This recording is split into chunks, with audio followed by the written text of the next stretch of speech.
গৃহপ্রবেশ ধারাবাহিকের আজকের পর্বে দেখা যায় বাড়ির সবাই শুভকে ডেকে বলে ব্যবসাটা যেহেতু এই পরিবারের, তাই এই টাকার ব্যাপারে আমাদের সবার কিছু কিছু কন্ট্রিবিউট করা দরকার। এরপর সবাই তার নিজের সামর্থ্য অনুযায়ী কিছু কিছু করে টাকা দিয়ে শুভর পাশে দাঁড়ানোর চেষ্টা করে। এদিকে দেখা যায় মোহনার মায়ের মন খুব খারাপ করছে তার ছেলে আকাশের জন্য। কাজ কাজ করে সে তো আসতেই পারে না, ফোনেও তেমন কথা হয় না। এরপর মোহনাকে বলে একটা টিকিটের অ্যারেঞ্জ করে দিতে। মোহনা বলে, আমি তো তোমাকে একলা ছেড়ে পারবো না, তাহলে আয়ান আর আমিও যাব তোমার সঙ্গে নিউ ইয়র্ক। আবারও নিউ ইয়র্ক নাম শুনতেই অস্পষ্টভাবে কোনো দৃশ্য মনে পড়তে থাকে আদির, আর তারপরেই তার মাথা ব্যথা শুরু হয়ে যায়।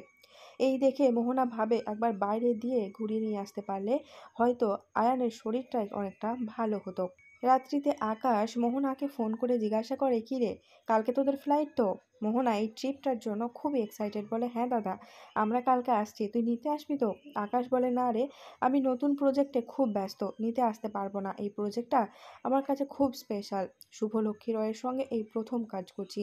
শুভলক্ষ্মী নামটা শুনতেই হঠাৎই আদির মধ্যে একটা তোলপাড় শুরু হয়ে যায়। অবাক হয়ে ভাবে যে এই নামটা আমার কেন এত চেনা চেনা লাগছে। মনে হয় ওই নিউ ইয়র্কে গেলেই আমি আমার অতীতের কোনো সূত্র খুঁজে পাবো।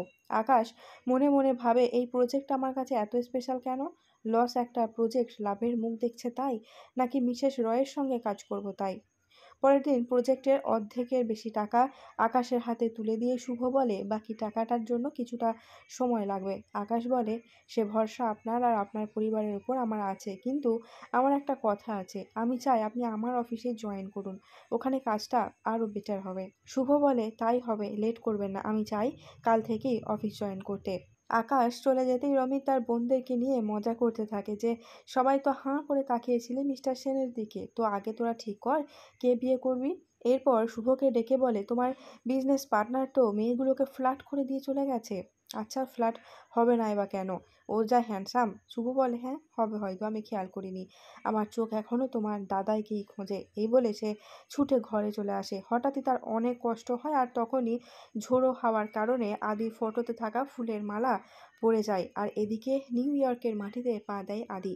আগামী পর্বে দেখা যায় শুভ ফোন করেছে আকাশকে, যে ফোনটা রিসিভ করে আদি। আদির গলা শুনে অবাক হয়ে যায়। সে বলে, এই ভয়েসটা আমার খুব চেনা, অনেক চেনা একটা আওয়াজ। আর এদিকে শুভর গলা পেতেই আদির মাথা ব্যথা শুরু হয়ে যায়।